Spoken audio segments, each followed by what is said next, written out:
Mari kita berdoa. Bapa di sorga, dalam nama Tuhan Yesus Juru Selamat kami yang hidup, kami sungguh bersyukur saat ini karena kasih karunia-Mu kami bersama-sama bisa beribadah dalam rangka kami merenungkan, menghayati mengenai peristiwa kenaikan-Mu ke sorga. Terima kasih, biarlah kiranya Roh Kudus boleh menolong kami semua sehingga dengan sukacita kami bisa menikmati firman-Mu. Dalam nama Yesus kami berdoa. Amin. Ya, shalom Bapak Ibu Saudara sekalian yang dikasihi oleh Tuhan Yesus Kristus.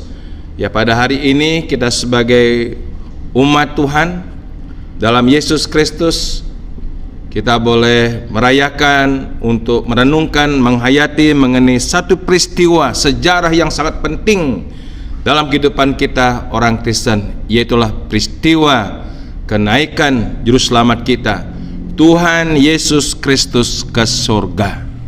Nah, hari ini kita akan merenungkan satu tema, yaitu adalah respon murid terhadap kenaikan Tuhan Yesus. Ya, respon para murid terhadap kenaikan Tuhan Yesus yang kita akan baca dari kitab Injil Lukas pasal yang ke-24 ayat 50 sampai 53. Demikian sabda Tuhan, kenaikan Yesus. Lalu Yesus membawa mereka keluar kota sampai dekat Betania. Di situ ia mengangkat tangannya dan memberkati mereka. Dan ketika ia sedang memberkati mereka, ia berpisah dari mereka dan terangkat ke surga. Mereka sujud menyembah kepadanya. Lalu mereka pulang ke Yerusalem dengan sangat bersukacita. Mereka senantiasa berada di dalam bait Allah dan memuliakan Allah. Terpujilah Tuhan atas firman-Nya. Berbahagialah kita semua jemaat-Nya yang percaya dan yang mengimani firman Kristus dan melakukannya dalam hidup kita hari lepas hari. Saudara, peristiwa kenaikan Tuhan Yesus ini adalah peristiwa yang sangat spektakuler, peristiwa yang sangat mengagumkan, peristiwa sejarah kehidupan kita dalam iman percaya kita kepada Kristus.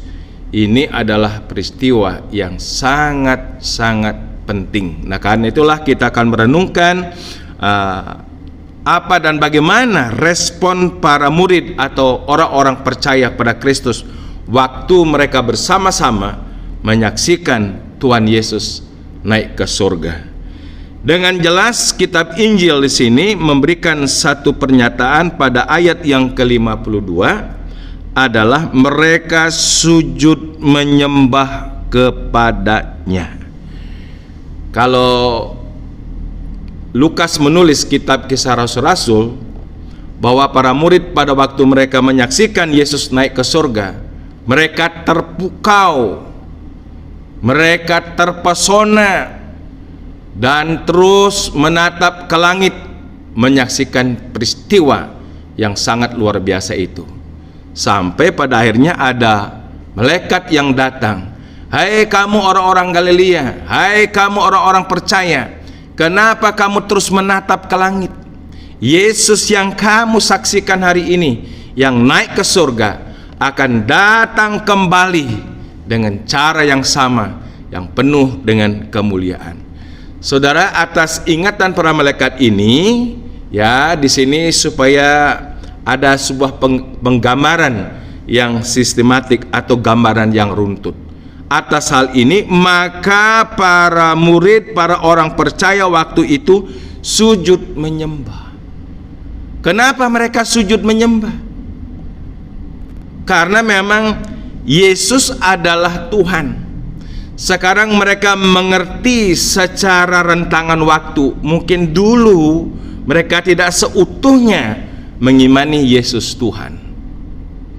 Tidak seutuhnya mereka mengerti tentang pengajaran-pengajaran Tuhan Yesus.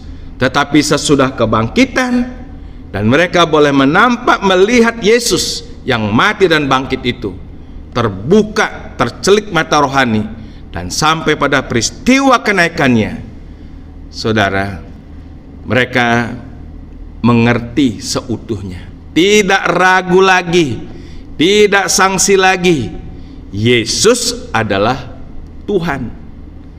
Karena Yesus adalah Tuhan, maka mereka sujud menyembah. Saudara, Tuhan Yesus sebenarnya tidak diproses menjadi Tuhan. Memang dia adalah Tuhan, Tuhan yang menjadi manusia, Allah yang menjadi manusia, firman Allah yang menjadi manusia. Jadi dia itu tidak diproses menjadi Tuhan, tapi dalam keberadaannya sebagai manusia, pendengar-pendengar pada waktu itu, orang-orang percaya, termasuk murid-muridnya, bahkan termasuk rasul-rasulnya, tidak seutuhnya mengerti dan bisa percaya Yesus adalah Tuhan. Tapi sesudah kebangkitannya, menampakkan diri, dan peristiwa kenaikannya menjadi peristiwa yang sangat mengagumkan, disitulah mereka seutuhnya, sepenuhnya percaya Yesus adalah Tuhan. Itulah sebabnya respon mereka yang pertama tatkala menyaksikan peristiwa yang supranatural ini, mereka menyembah kepada Yesus. Saudara, saya tegaskan dengan firman Tuhan bahwa sebenarnya memang Yesus tidak diproses jadi Tuhan, tapi Alkitab mengajarkan dia adalah Tuhan, dia adalah Allah, dia adalah firman Allah. Pada mulanya adalah firman, firman itu bersama-sama dengan Allah, dan firman itu adalah Allah. Yohanes pasal 1 ayat 1. Dan pada ayat yang ke-14, firman itu menjadi manusia. Jadi sesungguhnya sebenarnya saya mengajarkan kepada kita semua, Yesus tidak pernah diproses jadi Tuhan. Ada sebuah lagu, dia telah mati, dibangkitkan jadi raja. Saya sedikit ada koreksi kalimat ini, saudara. Bukan Yesus telah datang, dia lahir dulu, melayani dulu, sengsara dulu, menderita dulu, baru terus mati di Bukit Golgota, nanti pada hari yang ketiga dibangkitkan jadi Tuhan. Tidak. Saya tunjukkan kepada saudara berapa ayat firman Tuhan bahwa Yesus adalah memang Tuhan, tidak diproses jadi Tuhan. Dalam Lukas pasal yang kedua ayat 11, ini berita yang dibawa oleh para malaikat pada gembala-gembala yang ada di padang Efrata pada waktu itu.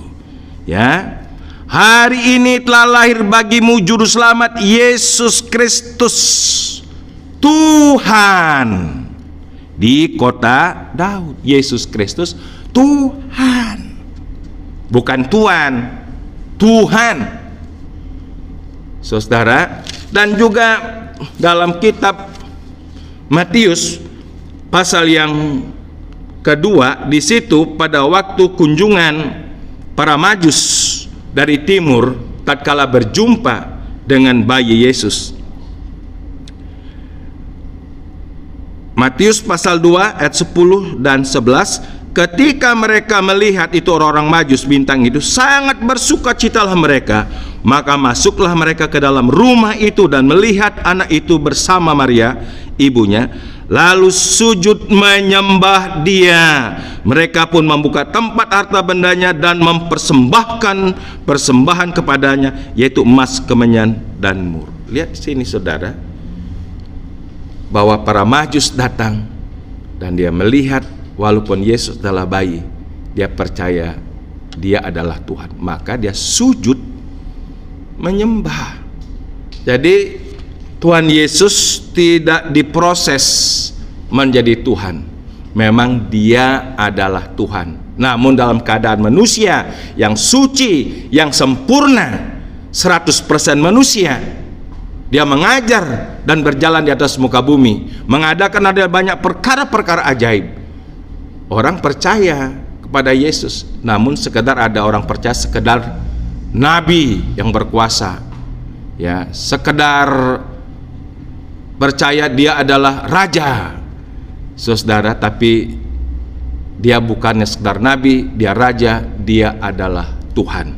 Makanya saudara, dalam firman Tuhan pada hari ini, respon para murid atau orang percaya yang pertama-tama yang telah ikut bersama-sama dengan Yesus dalam proses rentangan waktu yang cukup panjang, pada akhirnya, pada endingnya, tidak ada keraguan lagi, tidak ada kesangsian lagi. Dengan segenap hati mereka semua percaya Yesus adalah Tuhan, dan peristiwa itu juga membuktikan dia memang Tuhan. Siapa yang bisa seperti Yesus melawan gravitasi bumi, dan dia tiba-tiba terangkat dan terus terbubung naik melintasi berbagai langit? Kalau dia bukan Tuhan, peristiwa itu tidak mungkin terjadi. Saudara, terpujilah nama Tuhan. Saudara, makanya karena dia sebagai Tuhan, ya, dia memang betul-betul Tuhan, maka dia memberikan berkat-berkat yang luar biasa. Dan ini juga menjadi sebuah sumber sukacita daripada orang-orang percaya pada waktu itu. Yang pertama, berkat dia naik ke surga. Jadi jelas saudara, Alkitab mencatat, ya, tidak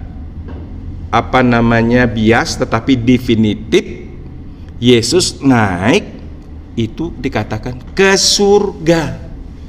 Jelas ke surga, duduk di sebelah kanan Allah Bapa, kembali kepada keberadaan semula, kembali kepada kemuliaannya. Itu sangat dahsyat, luar biasa. Nah, dengan peristiwa kenaikan Tuhan Yesus, berarti dia memberikan satu berkat yang luar biasa supaya kita jangan ragu-ragu untuk percaya mengikutinya, yaitu adalah berkat dia pergi untuk menyediakan tempat bagi kita yang percaya. Yohanes 14 ayat 1 sampai yang kedua. Jadi untuk apa dia pergi? Menyediakan tempat, sehingga kita yang percaya kepadanya tidak perlu spekulasi. Pasti nanti pada waktu kita dipanggil, pada akhirnya nanti kita bersama-sama, karena Yesus pergi menyediakan tempat. Jadi tempat saudara dan saya sesudah nanti di muka bumi ini pasti apa saudara? Pasti bersama Yesus di kerajaan yang kekal, di sorga untuk selama-lamanya. Ini berkat yang pertama dan utama, berkat yang terbesar, dan jaminannya adalah dia sudah berkorban di atas bukit Golgota untuk mentuntaskan, menyelesaikan segala dosa-dosa kita. Lewat pengorbanan yang percaya, ada penebusan, ada pengampunan dosa. Dan barang siapa yang memiliki anak, dia memiliki hidup yang kekal, karena Yesuslah menyatakan dan yang memang satu-satunya bisa memberi hidup kekal. Hidup kekal itu adalah di sorga, saudara. Dan di bumi Yesus juga menyatakan berkat. Berkat apa? Ya, sesudah memang perjumpaan di Galilea, para orang-orang percaya berkumpul bersatu untuk menyembah Yesus, dan akhirnya sampailah Yesus memberikan sebuah perintah agung, amanat agung. Pergilah kamu ke seluruh dunia, beritakanlah Injil. Saudara, ingatlah, aku menyertai kamu sampai kesudahan alam.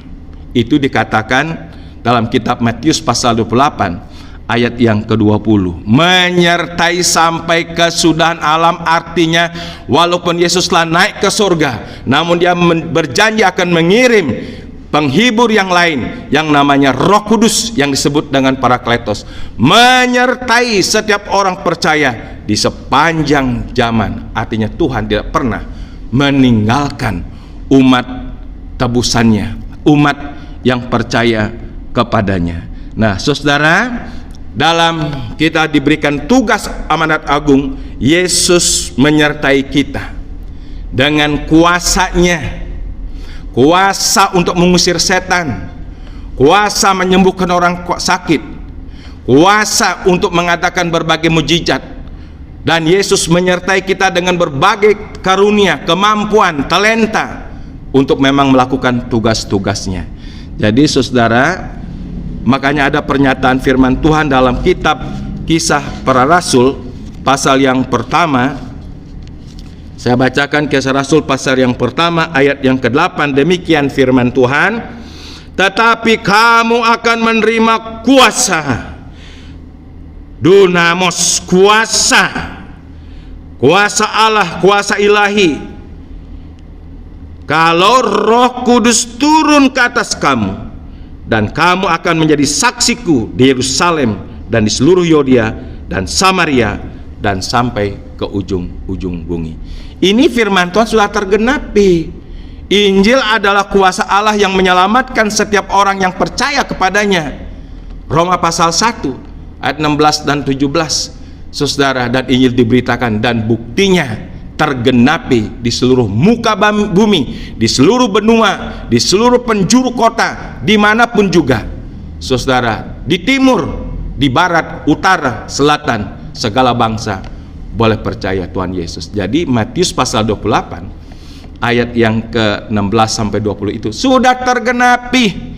Puji Tuhan, haleluya. Segala bangsa boleh menerima berkat yang dulu dijanjikan kepada bapak beriman yang bernama Abraham.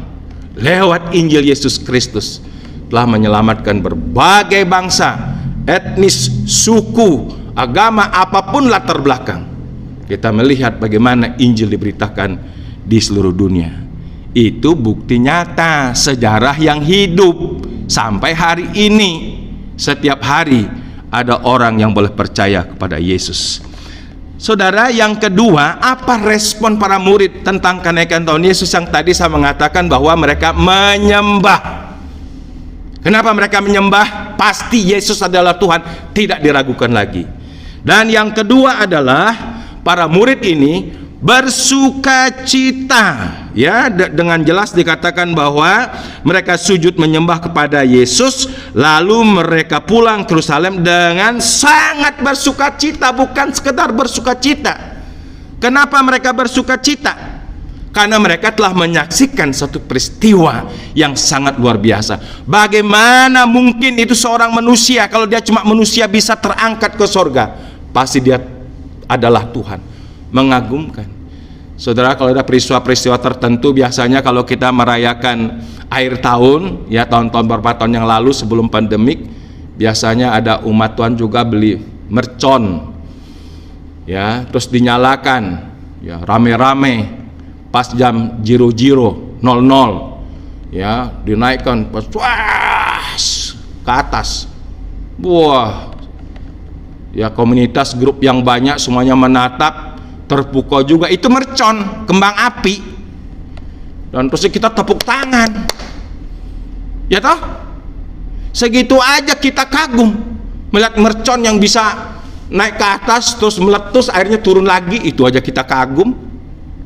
Nah, ini peristiwa, saudara, nggak bisa dibandingkan, itu mah kecil. Ini peristiwa yang sangat luar biasa. Pantaslah, wajarlah, cocoklah mereka sangat dikatakan sangat bersukacita, pulang sangat bersukacita karena peristiwa yang luar biasa itu, menyaksikan peristiwa. Kalau kita nonton pertandingan pas yang kita idola menang, wah, kita pasti akan bergembira, pulang dengan sukacita, cerita kita sampai besok pagi, lusa, dan seterusnya.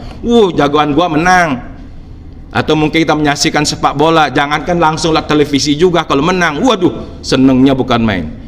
Berarti ini, saudara, melebihi berlipat-lipat.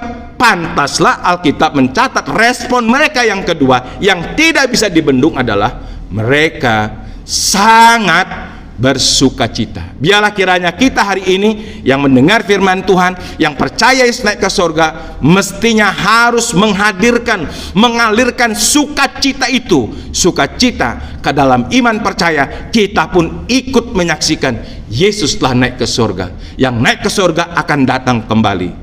Saudara, itu firman Tuhan sangat luar biasa. Mereka pulang karena sudah menyaksikan peristiwa yang supranatural, spektakuler. Mereka pulang dengan sebuah pengertian penuh. Saudara, pengertian penuh. Dulu ada banyak firman-firman Tuhan yang mungkin barangkali mereka setengah mengerti, 2-3 mengerti.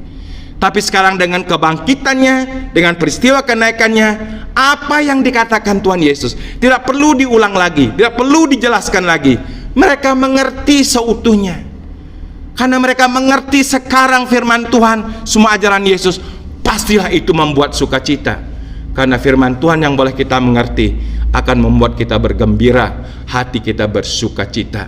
Saudara, pada waktu kita belajar baca, waktu kita sudah mulai bisa baca, Ya kan, kita bisa merasakan senangnya, waduh sekarang saya sudah bisa baca. Ini sekarang dengan peristiwa kenaikan, mereka pulang ke Yerusalem dengan sangat bersukacita karena mereka sekarang memiliki pengertian yang sangat luar biasa, utuh, dan tak perlu diragukan lagi. Saudara, mereka pulang bersukacita karena mereka pulang sekarang ini dengan kepercayaan penuh. Sebelum Tuhan Yesus bangkit, mereka diliputi oleh ketakutan, kekhawatiran.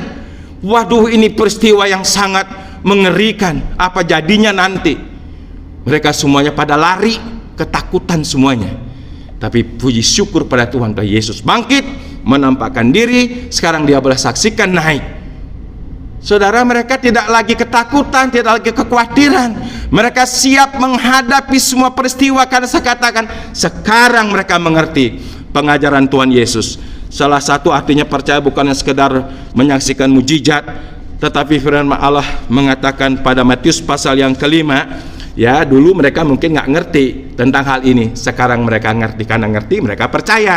Karena mereka percaya nggak bisa lagi diintimidasi, nggak bisa lagi diancam-ancam, saudara.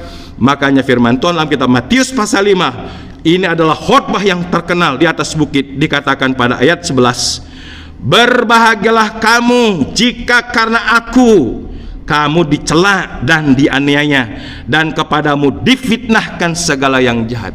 Sekarang mereka siap menghadapi seluruh persoalan tantangan hidup, menghadapi aniaya, penyiksaan. Makanya sesudah Yesus bangkit dan naik ke sorga, mereka memberitakan Injil tanpa takut, siap menderita bahkan mati karena Yesus. Itu dasar mereka bersukacita, yaitu mereka pulang karena telah menyaksikan peristiwa yang supranatural. Mereka pulang dengan sebuah pengertian yang luar biasa tentang hal rohani, dan mereka pulang dengan kepercayaan penuh utuh di hatinya. Saudara, makanya orang yang memiliki kepercayaan penuh, mulut singa nggak sanggup membuat Daniel takut, peleburan api nggak sanggup membuat Sadrak Mesok Abednego lari. Tidak, menghadapinya dengan pujian. Paulus dan Silas di penjara memuji Allah. Itu bukti-buktinya orang yang mempunyai iman yang teguh kepada Yesus. Apalagi hanya urusan corona, ngapain kita takut? Siapa takut corona? Ya, kita mati jangan takut, ngapain kita sakit takut?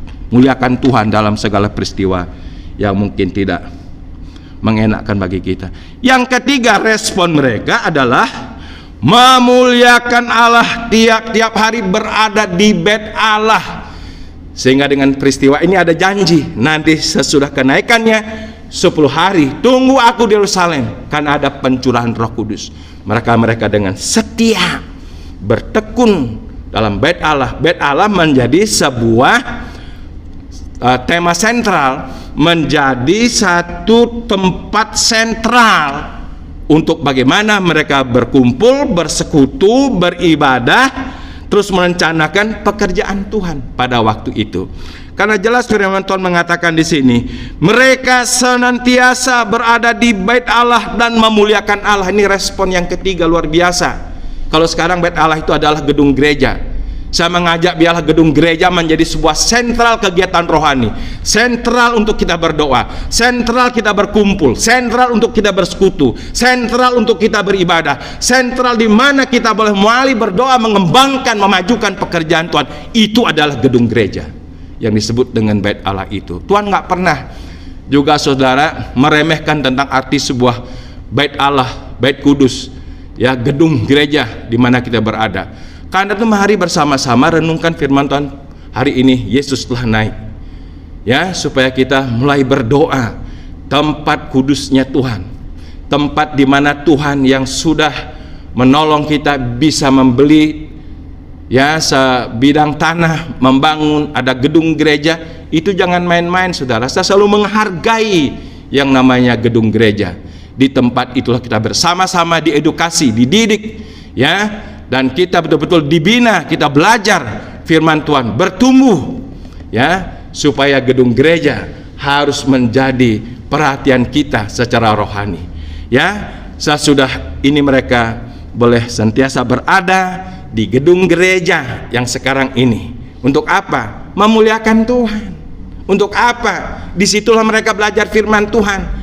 Untuk apa? Pada waktu mereka menunggu pencurahan Roh Kudus, ya, yang disebut dengan hari Pentakosta, hari yang ke-50, ya, dahsyat dan luar biasa. Nah, saya mengajak dengan hal ini, ya, mari diingatkan kepada kita semua, jangan lupa saudara, ada kerinduan kita. Betul, kita di rumah beribadah, dimanapun kita berada, dalam segenap cakrawalanya kita beribadah, tetapi harus dimulai dari tempat kudusnya, yaitu adalah bait Allah yang sekarang adalah gereja. Saudara boleh baca Mazmur 150 ayat 1 dan 2 di situ, ya. Jadi supaya saya mengajak, mari kita berdoa, mudah-mudahan dalam waktu yang singkat, ya, kita akan terus coba bergumul bagaimana supaya kita boleh bisa bersama-sama menyatukan hati kita untuk bisa memuliakan Allah di tempat kudusnya, yaitu bait Allah yang sekarang adalah gedung gereja. Ada 3 respon para murid tentang kenaikan Yesus. Yang pertama, mereka menyembahnya. Kenapa mereka menyembah? Karena mereka tak ragu lagi, Yesus adalah Tuhan. Yesus tidak diproses menjadi Tuhan, memang Yesus adalah Tuhan. Yang kedua adalah mereka sangat bersuka cita. Kenapa mereka sangat bersuka cita? Karena menyaksikan peristiwa yang spektakuler. Mereka sekarang memiliki pengertian-pengertian rohani. Mereka sekarang akhirnya memiliki kepercayaan penuh dan siap menghadapi berbagai tantangan apapun terjadi. Dan pada akhirnya mereka memuliakan Allah tiap-tiap hari, senantiasa dalam bait-Nya yang kudus. Bait Allah, biarlah firman Tuhan di hari kenaikan ini akan menginspirasi, memotivasi kita, memberikan sebuah semangat untuk kita rindu beribadah bersama-sama secara kolektif di gedung gereja. Terpujilah nama Tuhan. Mari kita berdoa. Bapa di sorga, terima kasih firman-Mu pada hari ini. Biarlah kiranya respon para murid atau orang-orang percaya menyaksikan tentang peristiwa yang sangat akbar, yang sangat luar biasa itu, Tuhan, boleh memberkati kami, sehingga dengan segenap hati kami tak pernah ragu untuk boleh menyembah-Mu, karena Engkaulah Yesus Tuhan. Terima kasih Tuhan, biarlah kiranya sukacita itu akan tetap menyertai jemaat-Mu, dan pada akhirnya kami tekun dan giat bersekutu di dalam bait-Mu yang kudus. Terpujilah Allah kami kekal, dalam nama Yesus Tuhan, Juru Selamat yang hidup, kami berdoa. Amin. Mari kita berdoa. Bapa di sorga, dalam nama Tuhan Yesus, kami telah menikmati persekutuan dengan-Mu dalam ibadah pada hari ini. Kami telah diberkati melalui suasana ibadah. Kami telah diberkati dengan puji-pujian. Kami telah diberkati terlebih adalah dengan lawatan firman Tuhan. Dan kami telah diberkati dengan persekutuan, kami berkumpul seorang dengan yang lain. Terima kasih Tuhan, kami berdoa, biarlah jemaat-Mu di Kelapa Gading, ya Tuhan Yesus, Engkau selalu memelihara, menolong, supaya tetap terus berjuang, bertekun memelihara ibadah. Terus mau adalah ibadah-ibadah pribadi, ibadah-ibadah rumah tangga, karena kami masih beribadah di rumah masing-masing. Dan terlebih kami berdoa Tuhan, ada waktunya, biarlah indah pada waktunya kami bersama-sama beribadah di dalam gedung gereja.